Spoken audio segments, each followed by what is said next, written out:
Bonjour et bienvenue dans Fragile. Vous vous souvenez de l'échappée sonore et sensorielle que je vous avais proposée dans un précédent épisode, cette promenade à travers les saisons sur les chemins fous de Porquerolles? Vous êtes nombreux à l'avoir appréciée et comme je crois que nous sommes quelques-uns en ce moment à avoir furieusement besoin de nature et d'évasion, je vous propose une nouvelle lecture. Il s'agit encore une fois d'un texte d'Éric Nany, un texte qui raconte l'île de Porquerolles pendant le confinement, l'oscillation émotionnelle éprouvée par son narrateur, ses réminiscences et ses aspirations pour le monde de demain. Installez-vous confortablement, fermez les yeux, imaginez-vous dans un endroit de l'île que vous aimez particulièrement et ouvrez grand vos oreilles.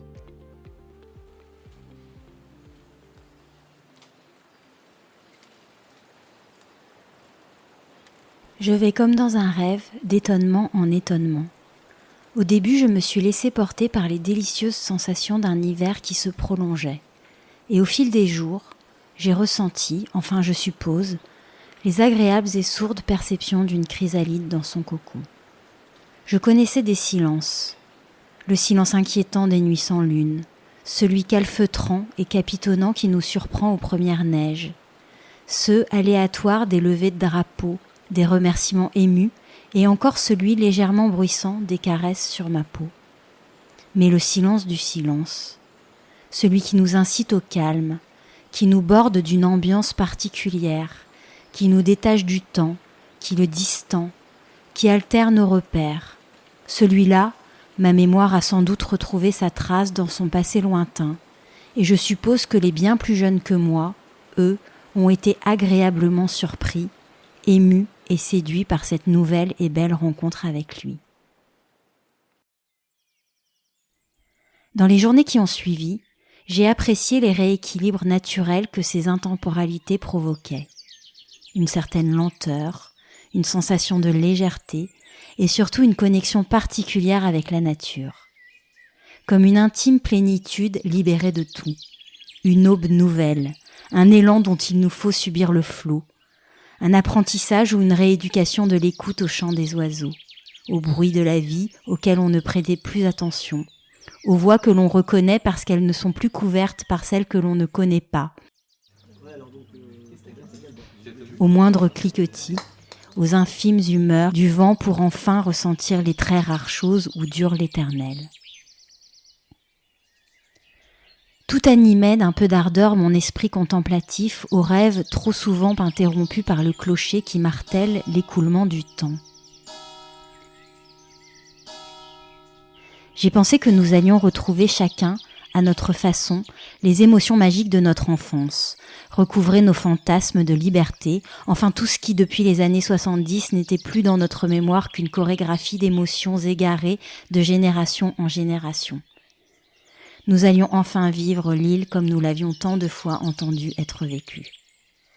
Mais à trop regarder le ciel, on ne voit que les étoiles, et brutalement le malheur m'a contraint à redescendre sur terre. Adieu perspective d'un été enchanté et bien d'autres plaisirs égoïstes. Comment pourrait-on être heureux parmi nos frères dans la souffrance ?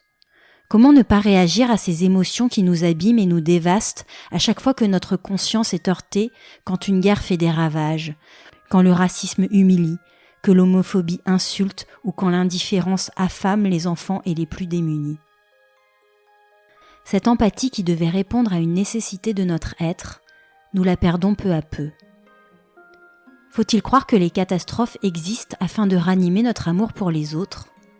Cet amour, philia, qui offre, qui protège, qui n'attend rien, comme j'aimerais qu'il se répande à l'image de cette pandémie. Comme j'aimerais aussi que dès aujourd'hui les politiques et les argentiers de notre monde s'harmonisent pour devenir les premiers de cordée d'un vrai humanisme. Je ne veux plus explorer de mes doigts ce monde terrifiant qui tourmente les enfants. Pourtant, aujourd'hui, les choses ont changé.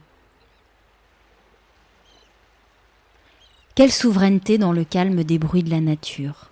Et si on ajoute la présence du vent et de la mer, on peut s'abandonner avec ferveur à l'idée du perfectionnement de l'homme qui le conduit à vivre avec les émotions de la terre.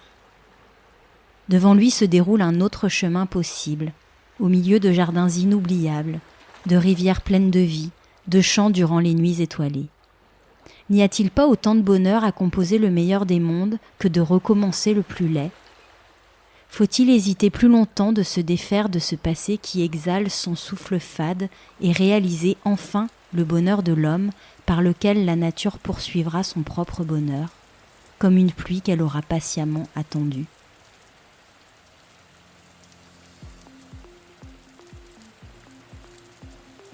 Merci à Éric Nani pour la poésie de ce texte qui convoque nos sens et invite à la réflexion. Pour celles et ceux qui voudraient découvrir les précédentes lectures proposées dans le podcast, rendez-vous sur fragileporquerolle.toutattaché.com. Je vous mettrai les liens dans le descriptif de l'épisode ainsi que le texte. On se retrouve très vite. À bientôt!